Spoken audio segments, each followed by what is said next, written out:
What's up guys, J-Mist here, and today we're going to do my own Dragon Ball game tier list. I know this came out on Twitter like some time ago, like 2 weeks ago. I think people were doing this on Twitter and stuff like that. So yeah, I know I'm a little bit late to this, but hey, better late than never. So yeah. Also, I just want to say that before we get into the video, this is fully my opinion. I'm not saying anything I say here today is fact. Like, if you don't agree with my opinion, I'm not saying that you're wrong, that you're stupid, you're wrong, that it should be right to 100% fact. No, I'm not saying any of that. So this is just fully my opinion. You're free to disagree or agree, whatever. I'm just saying this is fully my opinion. So, though I'm not saying anything I'm saying here is fact or anything like that at all. Yeah. And I also made a separate bracket before we get into the video. I also made a separate bracket for games I've never ever played before.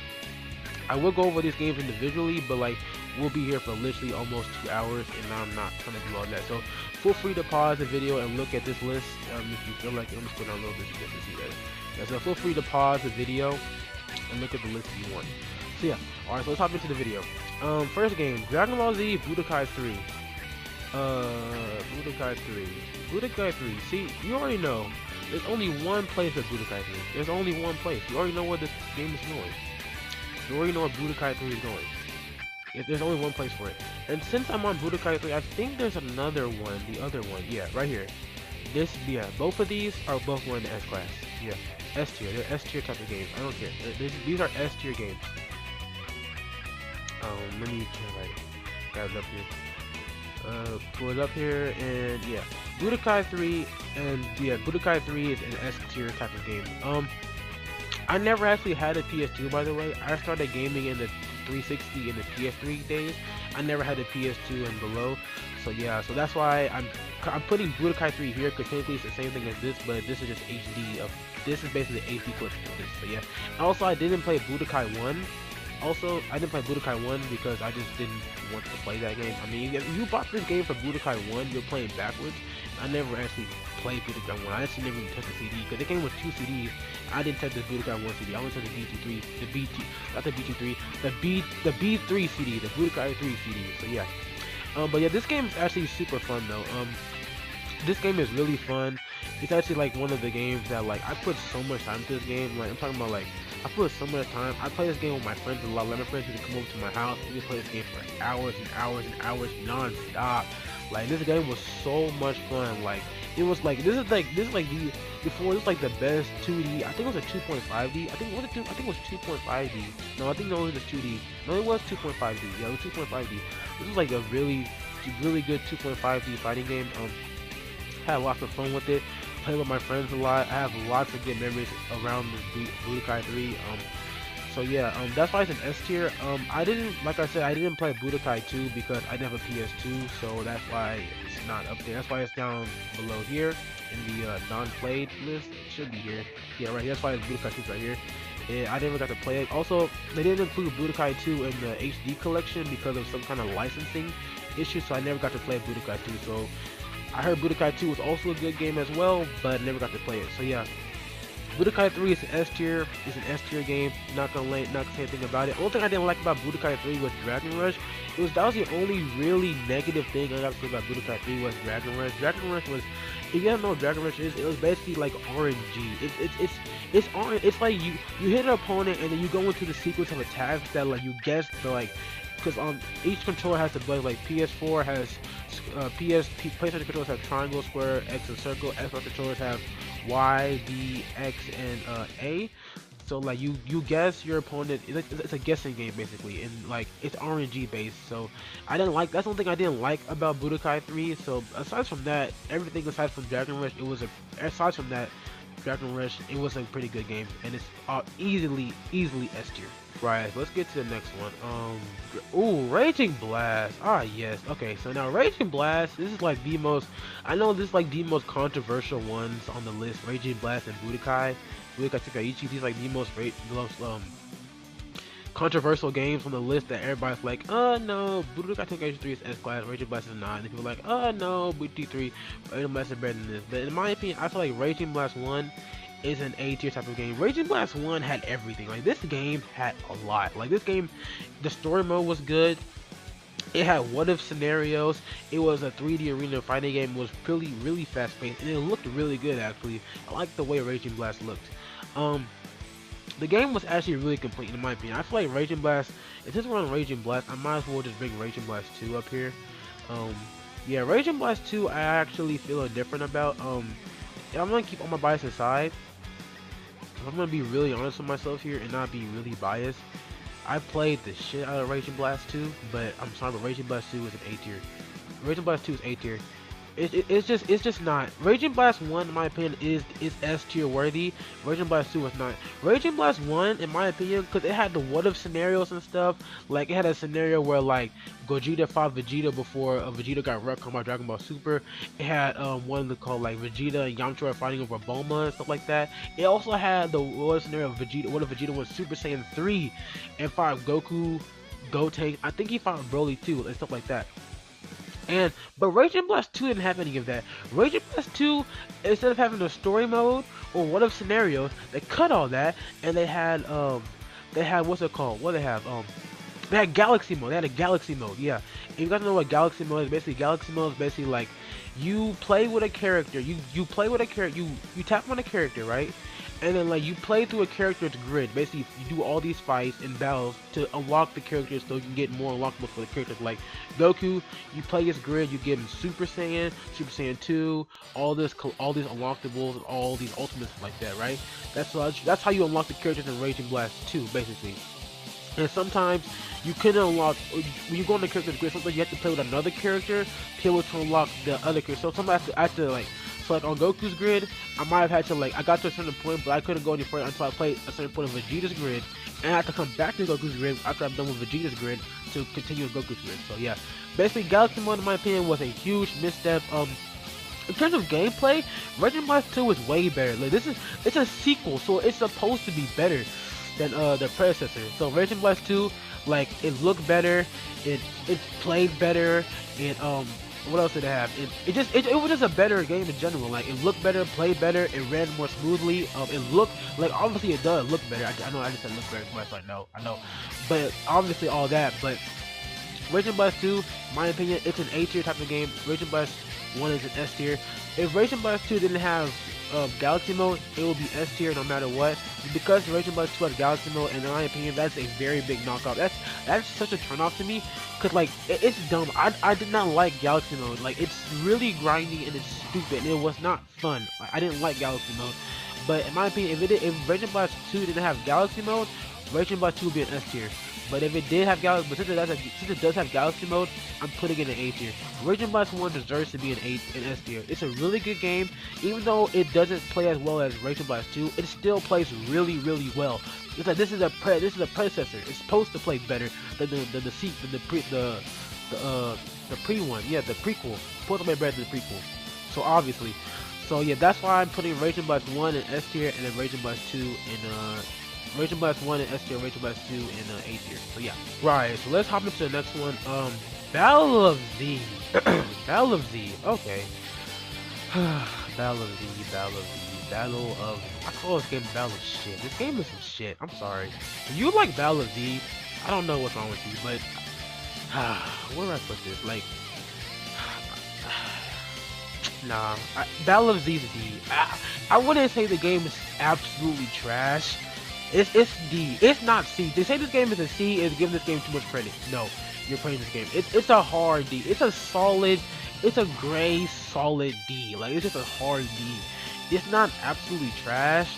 It's not worth to be here, but I feel like it's only peak as D tier. It's nowhere near it. It's just D tier. Honestly, Battle of Z, I did not like this game. This is like one of the games I actually do regret spending my money on.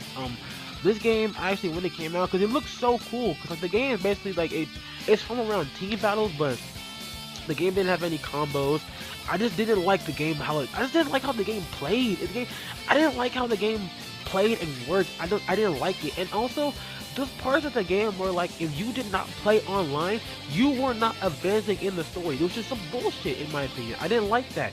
Like if you did not have online friends, basically if you didn't have friends to play with you with the game, you were not beating the game. Period. You were not getting anywhere. Cause I think was it the Gohan fight or it was a Cell fight? I think. And like if you did not have friends in that particular fight, you were not advancing. I swear to God, you were not going to advance. It was that hard. The CPU sucks. I don't care. The CPU sucks. Yeah, but Battle of Z, it's a D tier rated game. I don't care. This game, I don't like this game. I actually have a hard, I hate, I absolutely hate this game. I don't like it at all. I don't like the game at all. So it deserves to be D tier. It's not absolutely trash, and it's definitely not C tier. Say it's C tier is a, you're giving this game too much praise, but it is definitely D tier. It's a hard, solid D. So yeah. Right, so let's go to the next one. Oh, BT3. Okay, BT3. BT3. Yeah, there's only one place of Budokai Tenkaichi 3 to go to. BT3 can only go in one spot, and the only spot it can go into. And that spot is, I mean, if you just know, like, where else would it go besides, like, there's only one tier for this game to go in. Can I grab it? Okay, like I just could not grab it for a second. Okay, yeah. Only one place for this game can go. Let me get it up there. No, not A tier. It's just definitely. Come on now. What the game A tier? It's S tier. This game is S tier no matter what. It's an S tier game. So yeah. Yeah, like I said, I did not have a PS2. I actually, like I said, I started gaming when the PS3 and 360 era. But I did have a Wii. And if I remember right, BT3 did come out on the Wii. And oh my god, when I tell y'all that this was actually that was the only Dragon Ball game I played on the Wii, and like, oh my god, I enjoyed it. Like, I'm not gonna lie to you, I had so much fun playing this game with my cousin on the Wii. Like, we used to play this game so much on the Wii. Like, this game was like, oh my god, like, it had everything. It was even fun on the Wii with the Wii controller.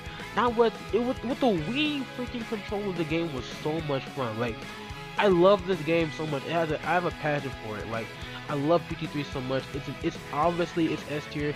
If you say this game is anything below S tier, it's just something wrong with you. I advise you go to the hospital right now and get checked out. If you say this game is anything below S tier, you should go to the hospital. But this game, it's obviously S tier. It was so much fun playing this game. The game is really good for what it had.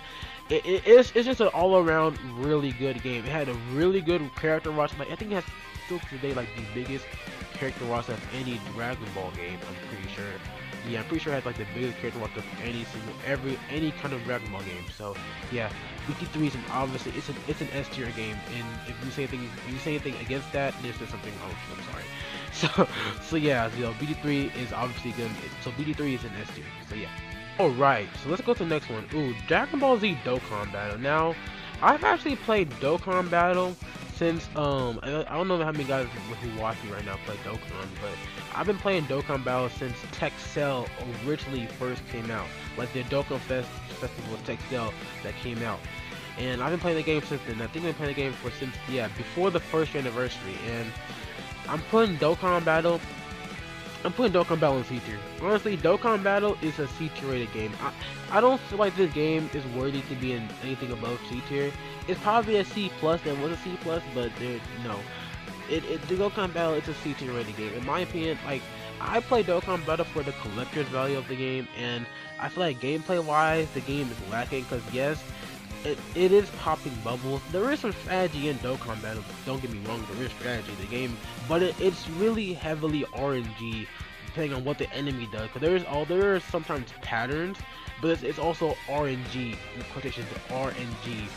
So yeah, but since we're talking about mobile games, actually, I'm pretty sure I saw, yeah, Dragon Ball Legends is on here. Yeah, Dragon Ball Legends. Yeah, Dragon Ball Legends. Now, I'm putting Dragon Ball Legends in I'm putting this game, because I know I'm going to start a Dragon Ball Legends versus Dokkan Battle War, but in my opinion, no, I'm not putting it in trash.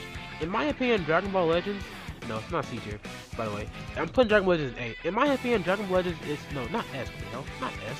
I'm not putting this game in no damn S tier. What the hell? No. The game's going in A. Yeah, put it, yeah, A. Not going in S. It's not A rated. No. It's not S tier rated, no. In my opinion, Dragon Ball Legends is an S tier rated, an A tier rated game. My bad. It's an A tier rated game in my opinion. This game, in my opinion, I do feel like Dragon Ball Legends is better than Dokkan, but I feel like in gameplay wise, Legends beats Dokkan hands down, because like you're actually doing stuff in Legends. Because like in Dokkan, Dokkan is it's like brain dead gameplay. You can be sitting on the toilet taking the shit and playing Dokkan, and you will win. Legends, you actually have to use some of that brain, that knowledge, use some of that little old noggin, and actually play and actually do something and do strategy and stuff like that. Because the game actually requires you to actually play. Dokkan, you can just do anything. You can be cooking and just tapping bubbles and just be grinding events while you're cooking. Legends, you can't do that. You have to actually take time out, sit down, and actually play the game. In that perspective, I do feel like Legends in the gameplay aspect, that's why I give it an A. But in collector's aspect, in my opinion, I feel like Dokkan beats Legends in collector's and summoning aspect. But in gameplay aspect, it's an A. But in collector's aspect, Dokkan's an A. So in my opinion, Dokkan's a C because I don't like Dokkan's gameplay, but Legends is an A. Cause Legends collector's aspect is still good, but Dokkan's is better. It just you feel more hype something on Dokkan, in my opinion, than you feel something on Legends, in my opinion. So yeah. Alright, so let's go to the next one. Dragon Ball Connect. Oh Lord have mercy. There's only one place for this shithole to go to. There's only one place for this game to go. There's only one place for this game to go. We already know where this game's going. We already know. We already know. Absolutely trash. This is the only game I will say that's worse than Battle of Z. This game sucks. Literally, I've never been so fast to return a game to GameStop so fast. Like, literally, I bought this game, played it for literally 2 days, returning back to GameStop. I was not keeping this. This game sucks. I wanted my money back. I did not like this game. I don't like Dragon Ball Connect. Honestly, you look stupid playing this game. Like, you look like, I know Rhinestone made a video like a long time ago. And he linked it in his community tab where you just see him playing Dragon Ball Connect. That's exactly how you look. It tried to be Wii Sports, but it just didn't work. The game, you just look stupid. You look like you're having a seizure. You look dumb. The gameplay was not fun. You're over here doing all these punching motions in the air, kicking the air and stuff, that you're doing something. You're not doing anything. Like, you look dumb. I don't like Dragon Ball Connect. Honestly, in my opinion, this is the worst ever Dragon Ball game to ever be produced that I've ever played. Like, this game is absolutely dog shit. I wouldn't say. Like, there's only one game that I don't like Battle of Z, but I would take Battle of Z 10,000 times over than I would take Dragon Ball Connect. This game, it sucks. If you bought this game and you enjoy this game, I question you. I honestly do. I'm sorry. I question you that if you actually enjoyed this game, I question you. I'm sorry. There's just please explain to me what you were on when you were enjoying this game, because this game, if you enjoyed it, I just don't understand. But Dragon Ball Connect it's absolutely trash. I don't care. This game sucks. It's hot dog shit. I'm sorry. This game's absolutely trash. So yeah. Alright, let's go to the next game. Ooh, Dragon Ball Z Ultimate Tenkaichi. Now this game right here. Ultimate Tenkaichi, I'm not gonna lie to you. This game, I know most people be inclined to be like, oh yeah, Ultimate Tenkaichi, oh yeah, it's either here or it's here. For most, like 90% of people, it's gonna be like here or here. In my opinion, this game, Ultimate Tenkaichi, it's a B. It's a solid B, in my opinion. And Ultimate Tenkaichi, it's a solid B. For me, it is a solid B. In my opinion, like, Ultimate Tenkaichi, people, like, only thing wrong with Ultimate Tenkaichi is that the gameplay. The gameplay is why it's in B. If the gameplay was good, this game would be a good S. No, I'm not gonna lie. If the gameplay was good, this game would be an S. I don't care. Because the gameplay is so bad, it's a B. The gameplay itself what takes it down 2 notches. I'm sorry. It's not C tier because what's all is in the game, but it's a good B. It's a good B. So yeah, but Ultimate Tenkaichi, I actually had really a lot of fun with this game. In my opinion, this game is a B because first of all, the game had a really fun story. It actually had mini games in the story where, like, it had a lot of mini games actually, and it actually had really fun boss fights that were actually really enjoyable. Like, the only thing that, like, I know I raged. I mean, they were enjoyable to the point where, like, they were actually difficult. Like, I remember playing Metal Cooler, and I actually almost threw my controller. Yeah, this game was actually kind of hard. I'm not gonna lie to you. Like, it was actually kind of hard. You actually had to, like, you know, do something. It had quick times and stuff like that. And like this game, like the boss fights, in my opinion, were the best part because like they're supposed to be challenging. And I actually, oh my god, I just remember me playing Metal Cooler. Oh my god, that was so painful. It was so painful beating Metal Cooler. Like it was literally the end. I was oh my god. I don't want to go back to those times. Those times were like, oh my god. But anyway, back to what I was saying.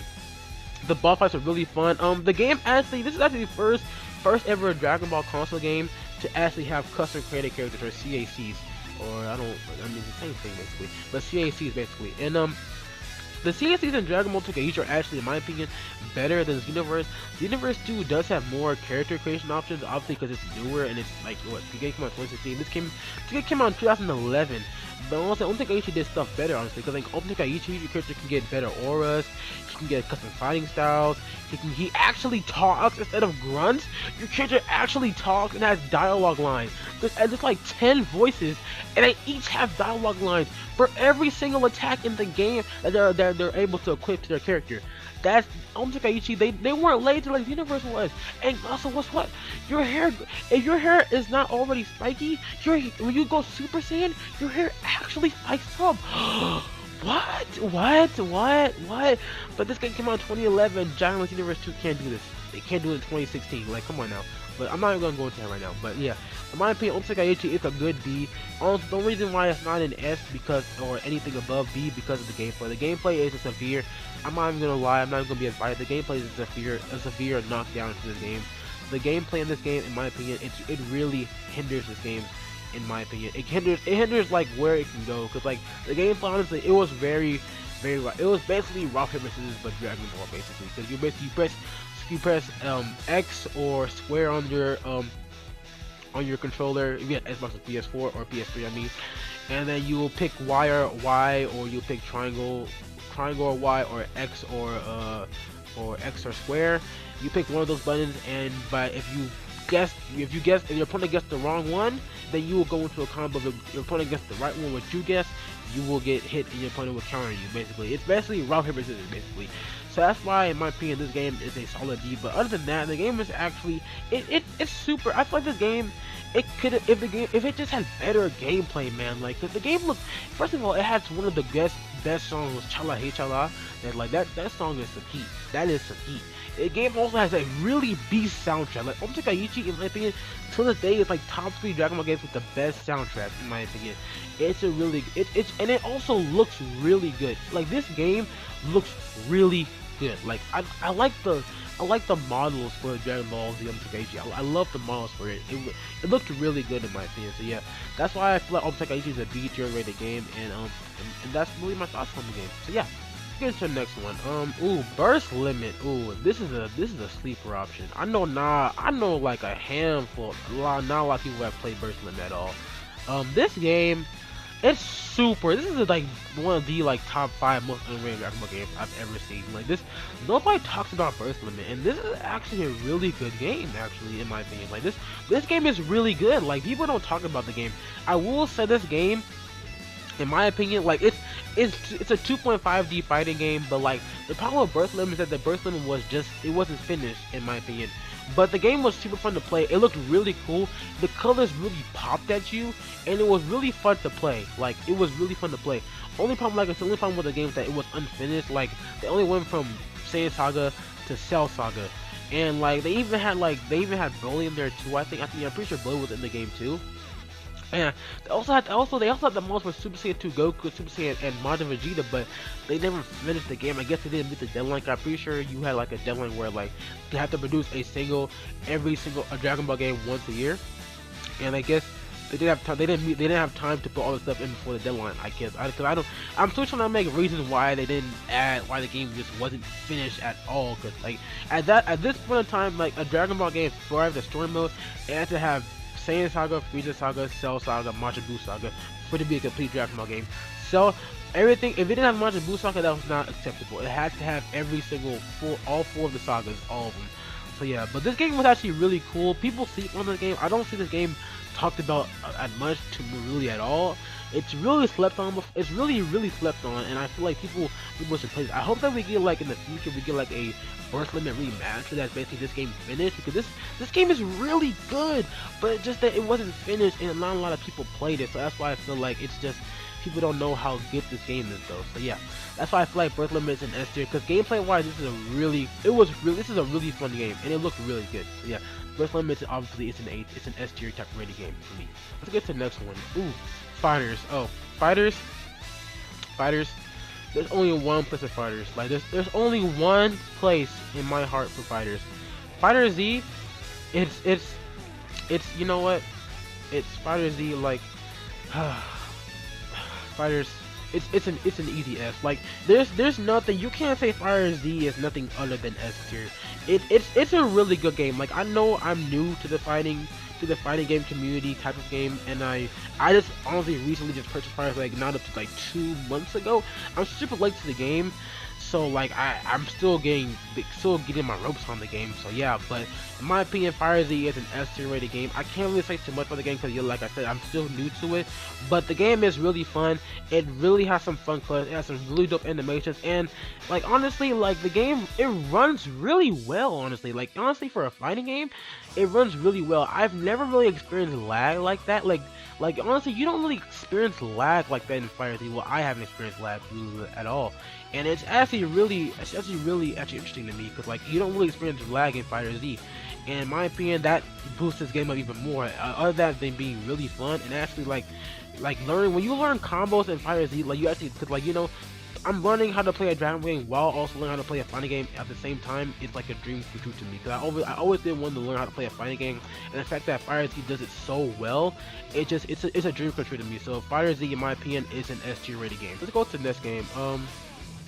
Xenoverse. So basically, Xenoverse is right here. All right, Xenoverse 1. Ooh, Xenoverse 1. If we're gonna know that Xenoverse 2 doesn't exist for a while, let's just pretend like Xenoverse 2 doesn't even exist. Like we don't know if Xenoverse 2 even get announced, or even it's existing right now. We just know if Xenoverse 2 exists right now. Xenoverse 1, in my opinion, is an S. Xenoverse 1, I feel like Xenoverse 1 is an S tier rated game. If we just pretend like Xenoverse 2 doesn't exist, it's an S tier rated game. This game is basically like everything you want in a Dragon Ball game plus more. Like this game is, it's really cool. Like it's really amazing. It's everything that I ever wanted in a Dragon Ball game. It's, first of all, it's more expansive. You get to this is the second ever Dragon Ball game you get to create your own character. This is the first, this is the second, and then also this game you expand more into it. Actually, there's way more stuff to do. You get to interact way more with your character and stuff like that. There's way more customization options as well. But like, my opinion, Xenoverse 1 is obviously S tier. Still on Xenoverse. I want to bring Xenoverse 2 up here. Xenoverse 2 is obviously, there's just Xenoverse 2, man. Like, you know, after playing Xenoverse 2 for so long, I went back with Xenoverse 1. I couldn't play Xenoverse 1 anymore, but like Xenoverse 2, in my opinion, that's a good thing though. That if you go back on, if you play the sequel to a game and you go back to the old game and it's like really hard for you to play it, that's a good thing, which means that it means that the quality of gameplay has really jumped up. And it's a really good thing, so I'm actually really proud that it actually happened. Because that doesn't happen, then like what really changed? Cause, like if you play Xenoverse 2 like I did heavily, and you went back to Xenoverse 1 for a little bit to play a little bit, you cannot play Xenoverse 1 anymore. Like there's just so many new things they added in Xenoverse 2 that when you play Xenoverse 1, you're like, oh my god, how did I play this game for so long? But if you just ignore that Xenoverse 2 exists right now, Xenoverse 1 is actually a very, very good game. This is a really good game. And Xenoverse 2 expands on top of that. Yes, the Xenoverse series has its problems. Yes, netcode, there's a lot of cheese. Xenoverse 2 has modding, boosting, all that stuff. Both of the games have boosting, actually. Both of the games have boosting, but modding mostly in Xenoverse 2 and bad netcode, and they're really milking this game for some reason. They won't. We're not gonna talk about that right now, but they're really milking this game. And other than that, like this Xenoverse 2, in my opinion, it's a really, really good game. Like the Xenoverse series by itself is an S rated series. Like this series is really good. Like honestly, I feel like this series right now, like it's S rated. Like this is a really good series. Like yes, both of the games have their issues, but in my opinion, they're S rated. They're S tier rated games in my opinion. Yeah. That all of them? Yeah, that's all of them. So yeah, that's basically it. That's basically my tier list of all the games that I've actually played. Leave in the comment down below how you guys feel. Also, if you guys want to follow me on Twitter, my Twitter should be in the description, so you guys can tweet, you guys can add me. You guys have your own tier list of your own all the Dragon Ball games that you've played, and yeah, we can go from there. Also, like I said, this is my own opinion. I'm not saying anything I said that here is right or wrong. I know I was a little bit harsh on some games, but like, I just want, like, it's my opinion, you know what I'm saying? At the end of the day, nobody's opinion is right or wrong. You're entitled to your own opinion, like I say. So yeah. Also, if you guys made it this far into the video, thank you guys so much for staying the whole video. That means so much to me. Leave in the comment section down below if you stayed for the whole video. So yeah. And y'all, thank you for coming out. Please like, share, subscribe, and peace.